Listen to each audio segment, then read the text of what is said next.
is pretty much head and shoulders above just about anyone. All right, I got a few things to say. I was watching the Golf Central, if you can hear on the background. I'm watching Golf Central, and they're talking about Liv Golf versus PGA. And they're talking about players that might come back from the Liv Golf to the PGA. And my take here is that no matter where you're going, where you're heading at, the business of golf has evolved in many shapes and forms. It's not just who's the best players, who are going to play in my league or my tour. That's not what we are going to do now in the business.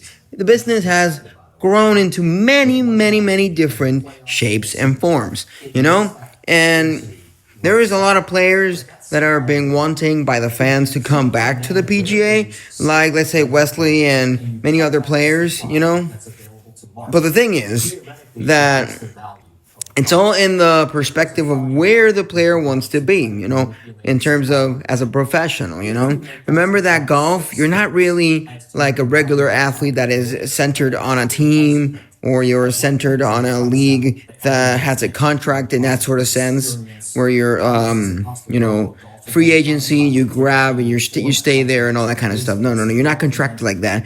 A golfer is independent, and the way they want to progress in their career has many shapes and forms on how things are going to flow. I want you to let me know in the comments down below.